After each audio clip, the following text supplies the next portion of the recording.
Ny mofinaina isan'andro atolotry ny mpitandrina rakotina valina maoly.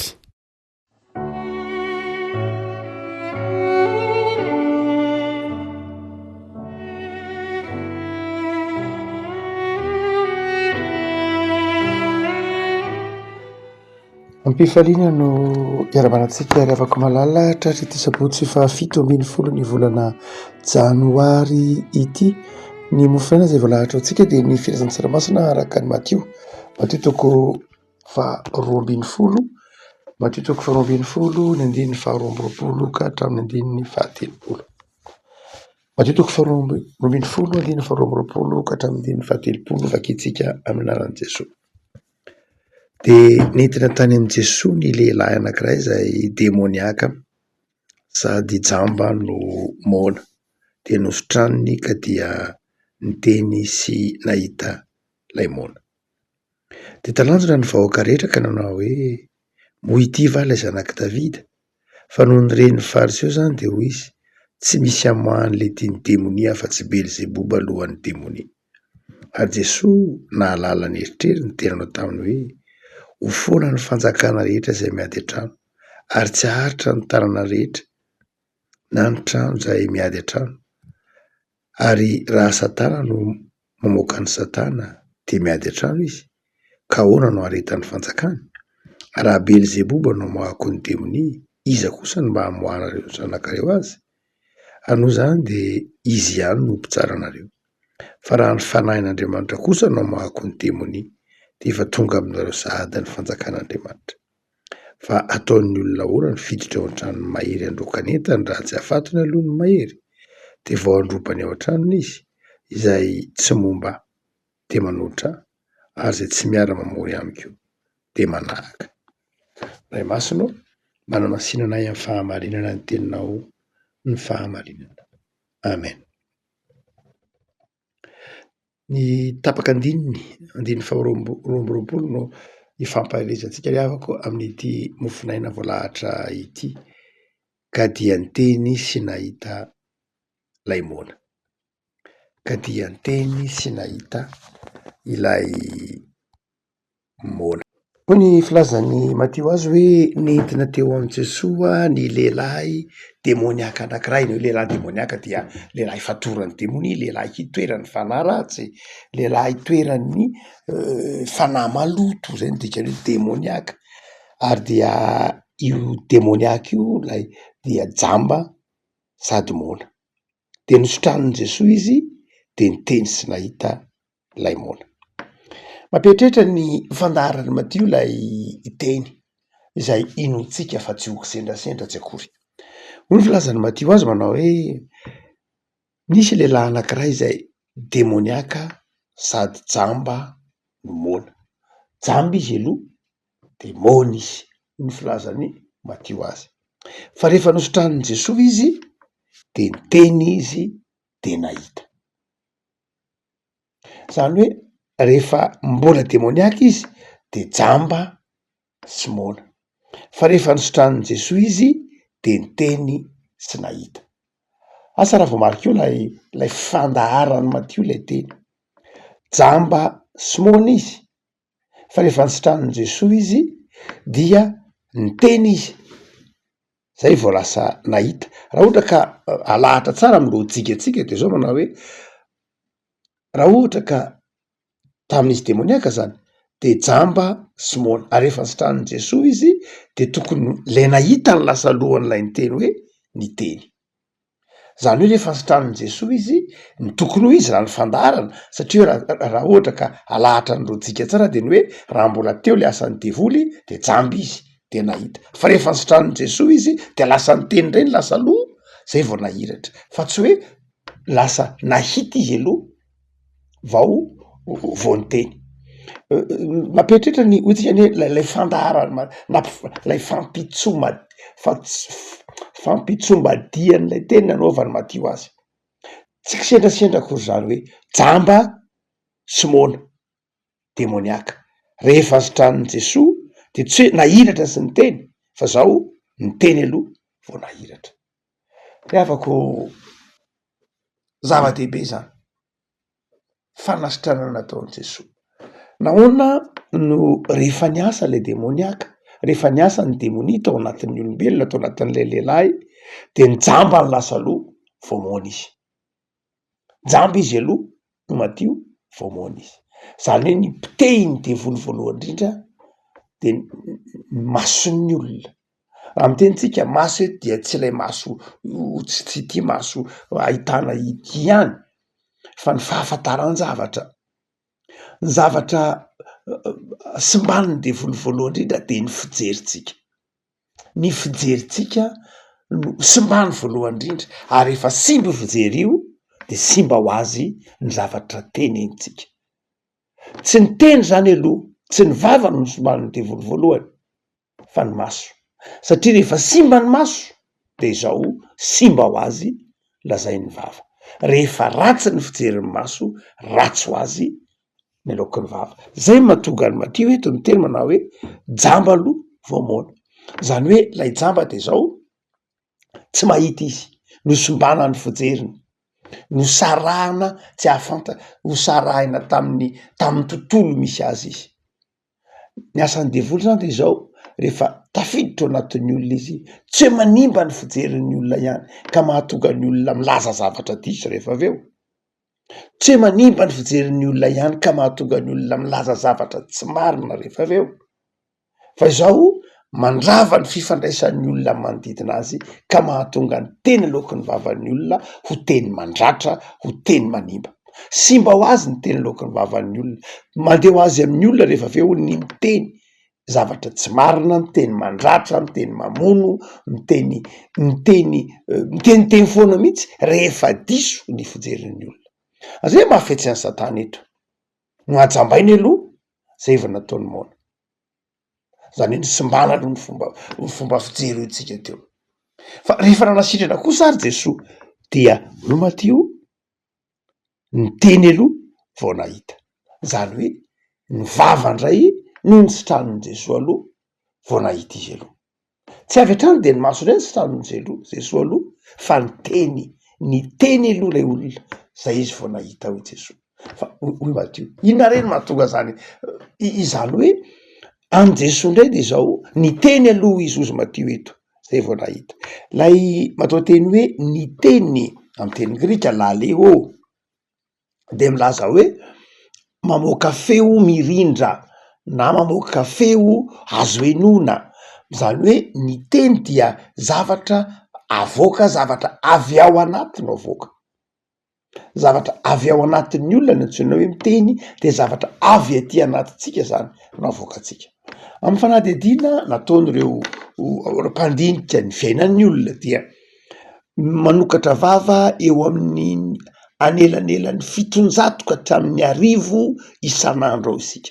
Sokatra zany io vavantsika io miteny eo amin'ny 700 ka hatramin'ny 1,000 isan'andro eo salan'isa zany. Fa ny mety ho mpampianatra mety mihoatra zany indray arakaraky ny asan'ny olona. Misy olona asa tena miteny mihitsy, dia asa reny asa mety eritreretina hoe miteny foana le olona tsy mijanona. Asa reny ohatra hoe chauffeur angamba ohatra miantso aty ny taxi be, mety reny angamba miteny lava be. Fa amin'ny ankapobeny dia 700 ka hatramin'ny 1,000 no misokatra ny vavan'ny olona miteny. Ary isan'andro izy, isika zany rehefa miteny natao fandinihana navoakan'ny mpandinika siantifika eo akory fa tsy hoe fandinihana tsotsotra fotsiny, dia miteny moa zany na teny manodidina ny 2 alina isan'andro isika, eo amin'ny 2 alina isan'andro eo no isan'ny moa na teny avoakatsika. Zany hoe raha ohatra ka somary avadikitsika amin'ny takila de zao mahatratra hatrany amin'ny 450 pejy, raha zay no azo lazaina azy, na de ataotsika hoe mihoatra zany amin'ny 90 pejy any ho any lay isan'andro no teny zay avoakatsika. Zany hoe zany ka atambatro teny avoakatsika io de eo amin'ny raha kely indrindra any amin'ny 80 pejy na 580 pejy any isan'andro. Ary raha atambatra ao anatin'ny herintaona dia 20 volume na 20 tome na boky 1000 page. Zany hoe raha ohatra ka misy boky takila arivo boky anankiray zany arivo pejy de manana 20 am'izay atambatra tsika ny tenitenentsika tiratenenana hoe be dehibe mihitsy ny tena lokon'ny vavantsika ary Jesosy nalafatra manao hoe arakaraky ny haben'ny ao am-pon'ny olona ihany nge no mivoaky ny vavany. Rehefa nisan'ny Jesosy an'ilay olona zavatra hafa mihitsy zany ny tao am-pon'ilay olona raha mbola tsy nisan'ny Jesosy izy de maloto ny fony zavatra hafa mihitsy ny lokon'ny vavany fa rehefa nisan'ny Jesosy izy de madio zany ny fon'ilay olona tepolon'ny fanamasina zany ilay olona fo madio zany fonenan'Andriamanitra zany ny fon'ilay olona ary satria fonenan'Andriamanitra izy de izao maika amin'Andriamanitra aloha ny mamoaka ny zavatra ao am-pony de ny teny izy aloha vao nahita zany hoe ny fo madio zany ny tena ambaran'ny tompo are tsaro-bidy mihitsy ka mahamaika an'Andriamanitra de izao nampiteny ilay olona rehefa ny olona zany ny ao amin'ny tompo de ny mahamaika an'Andriamanitra ny tenenanao satria ny miteny de mamoaka ny arena ao anatinao ny miteny de mizara ny soa tsara ao anatinao ny miteny de mizara lay arena sarobidy ao am-ponao satria manana an' Jesosy anao ny miteny de manome zany ny miteny de manolotra zany ny miteny de mizara zany ny teny zany teny mpino ny teny'ny olona tsara ny teny'ny olona manana an' Kristy de teny fiainana teny mampandroso teny mampiadana teny mampiavana teny mampifaly no zany de zao raha vantany vao nisitran'ny Jesosy le marary de tonga de namaika an' Jesosy zany de zao mahamaika ny tompo amitsika de zao ny mizara ho an'ny hafa fa ny faharoa vao nahita izy no madio vao nahita izy zany hoe lay nahita indray zany de zao lay matao teny hoe blepo izay milaza hoe mahita ny mahita de zao mandray ny mahita de zao mijery ianao de mandray ny mahita zany de avy any velany makaty anaty fa ny miteny kosa avy aty anaty makany velany ny mahita zany de zao misy zavatra hitanao de miditra ao an-tsainao de mitondra fifaliana ho anao ny fahitana azy ny zavatra ny mahita de zao manava-javatra de manjary mahatonga fahalalana ho anao no zany ny fahasamihafan'ny laleo sy ny blepo eto ny laleo de zao avy aty anaty ny makany velany harena zaraina zay le teny ny blepo kosa mahita de zao zavatra arena avy any velany ny miditra aty anaty no zany de zao raha mbola voafatotra ny olona de zao ny fijery ny simba voalohany lay blepo lay tsy mahita izy zany tsy afaka mandray izy zany zavatra hafa no fijeriny de manjary mpanimba zavatra izy fa rehefa nisitran'ny tompo kosa izy de zao manjary ny mizara ny voalohany maika zay izy vao mandray zay mahatonga tenen'ny tompo anao hoe mahatsara kokoa ny mahasambatra kokoa ny manome noho ny mandray ny fiainan'ny mpanompon'Andriamanitra rehefa nisitran'ny Jesosy ny fiainatsika rehefa nitsabon'ny Jesosy ny fiainatsika rehefa miaona am' Jesosy tsika de zao ny voalohany tsapatsika de zao ny fitiavana te hizara tsy ny fitiavana te handray fa ny fitiavana te hizara ny fitiavana te hanome zay le hoe miteny eto zay le laleo eto zay le misoka-bava eto ny fitiavana hiteny fitiavana hizara rehavako malala engane amin'ity tontolo andro farany herinandro meny ny tompo anao ity ho tsapanao fa ny antom-pisianao voalohany indrindra de zao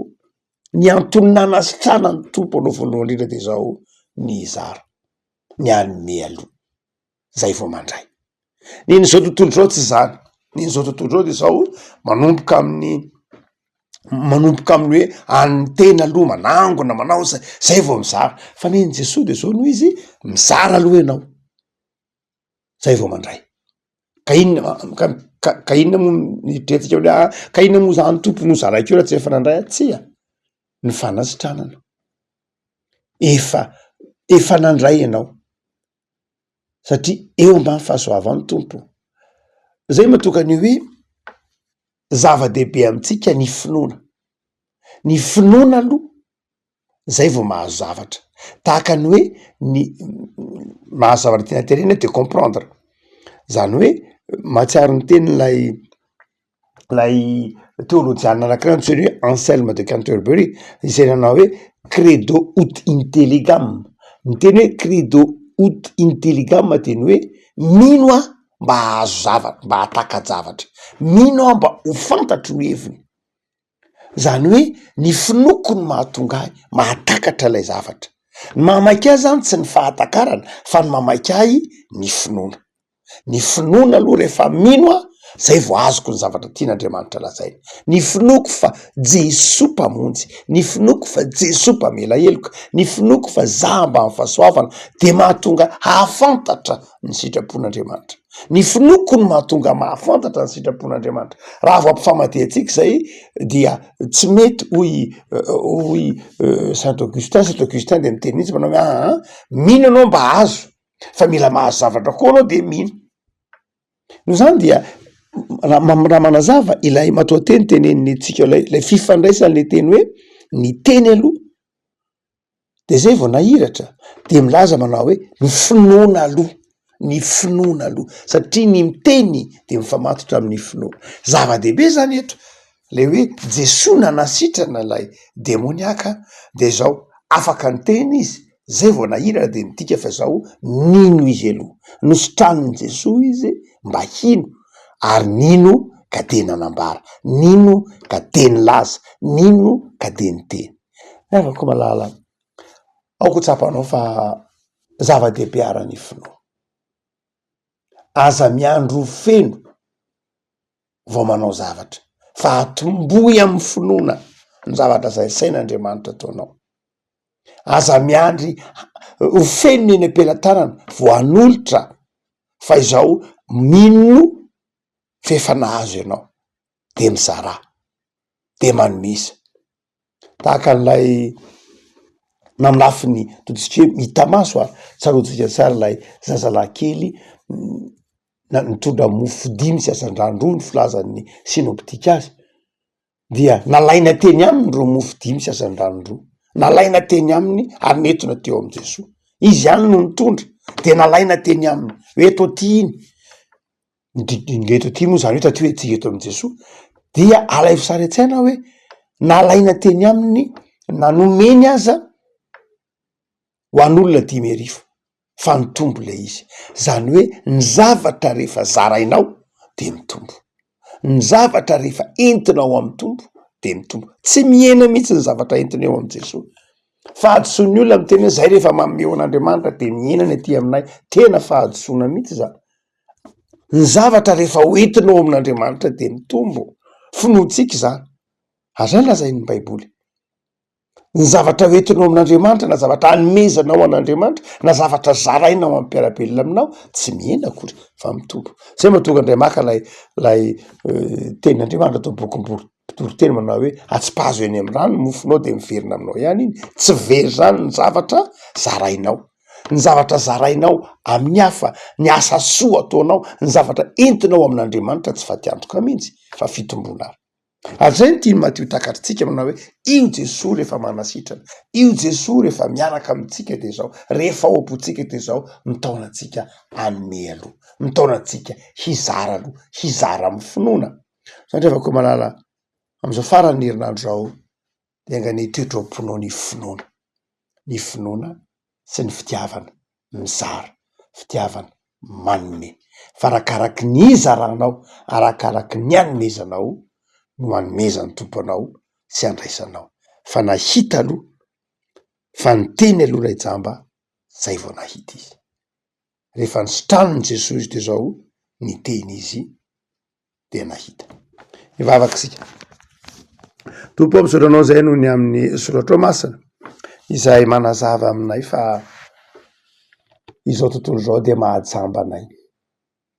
Tsy ahafantaranay ny tenanay, tsy ahafantaranay ny hafa, tsy ahafantaranay ny manodidina anay, ka mahatonga anay manana fijery vilany, mahatonga anay manana fijery diso, mahatonga anay manana fijery hafahafa ka manjary mahatonga ny teny alohan'ny vavanay ho manimba, ho mandratra, ho mampiady, ho mampisaraka. Fa rehefa sitraninao kosa zahay ao aminao de manjary manana harem-po sy harem-panahy, manjary manana tahiry madio aty anatin'ny fonay, zay taominao zarainay amin'ny teny mamy, zarainay amin'ny finoana, ary dia ahitanay fifaliana.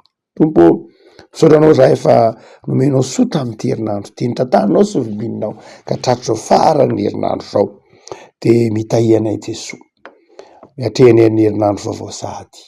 Zay nomenao anay tamin'ity herinandro ty, saoranay Tompo. Mety nisy kosa nefa Jesoa nampalahelo anao nataonay, nanapalahelo ny namanay mihitsy. Mety nandratra azy reny zahay na tamin'ny teny na tamin'ny fihetsika, mety nataonay zany fa tsy tsaroanay akory aza. De mamelany elokay mamindrafo aminay. Atao vita fihavanana aminao zay am'izao herinandro farana sy hanomboka izao. Ary de omeo anay ny fo madio hizaranay fifaliana sy fietanana amin'ny mpiara-belona aminay. Omeo anay ny fanetretena, hifalinay amin'ny fanarahana anao. Tahio ny asanay, tahio ny tokantraminay, tahio ny firenenay, ary tahio ny mpiara-belona aminay. Misaotra Jesoa. Amen.